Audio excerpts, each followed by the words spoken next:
Здравейте, днес ще говорим за механизъм на мускулния растеж. Това е нещо, което се оказа по-сложно, отколкото очаквах и много хора ще кажат, че няма много практичен смисъл в това да го знаят.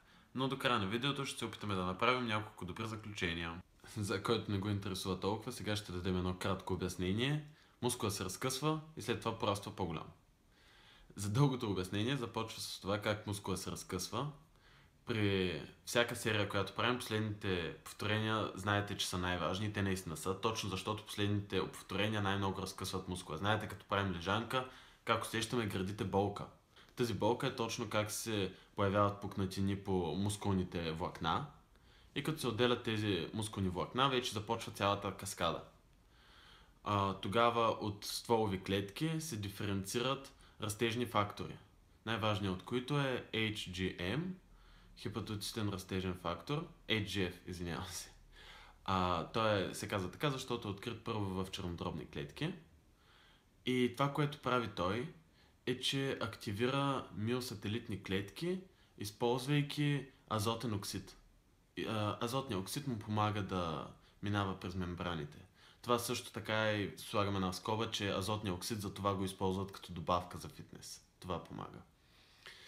След като се активират тези миосателитни клетки, те отиват при пукнатините. Вече действат и други клетки, най-различни, но тях няма да ги споменаваме.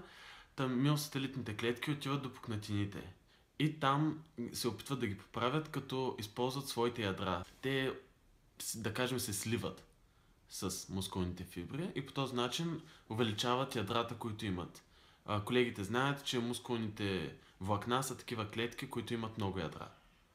Като се добавят повече, се увеличават и протеините, контрактилните протеини, актин и миозин. И това е начинът, всъщност с повече контрактилни протеини се увеличава мускулната сила.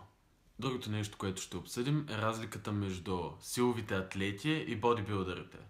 При бодибилдерите вече обяснихме правилата, които спазват. Те правят нормална тренировка с нормален брой повторения.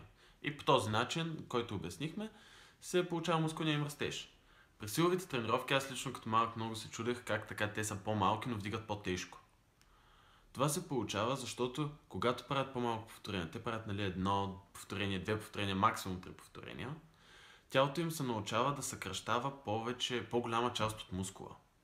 Когато ние правим едно упражнение, на всеки човек, като прави едно упражнение, тялото му се опитва да използва минимална част от мускула, минимално влакна, за да изхъби, разбира се, минимална енергия. Обаче, когато тренирате за сила, когато непрекъснато вдигате максимална тежест, вие тренирате тялото си да активира все по-голяма и по-голяма част от този мускул.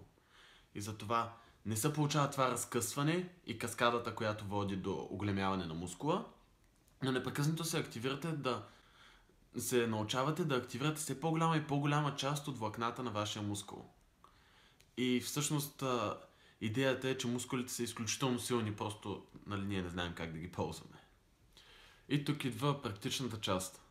Вече като научихме как действа, какъв е растежа на мускулите, заключението, което можем да извадим, е, че когато искаме да пораснем максимално бързо, примерно аз съм 90 кг и не ми трябва такъв ефект, но примерно имам приятели, които са моята височина 65 кг и те искат максимално бързо да пораснат, да натрупат мускулна маса. Това парадоксално става с по-малко тренировки. Защото след като тренирате, тези растежни фактори са активни 48 до 72 часа. Това означава, че в тези 2 до 3 дена вие непрекъснато качвате мускулна маса.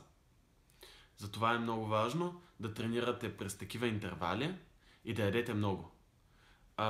С един приятел се шегувах, че не просто трябва да яде повече, а ако храната му е вкусна още като свърши да яде, значи не е ял достатъчно. И затова просто яжте повече, тренирайте през 2-3 дена, но добри тренировки на големи мускулни групи и ще получите максимални резултати. Единственият минус е, че с тази тренировка няма да се качи толкова много силата, колкото ако го правите по другия начин, но ще стане много по-бързо, а силата можете да си я наваксате после. Благодаря ви много за вниманието и ще се видим пак другата седмица.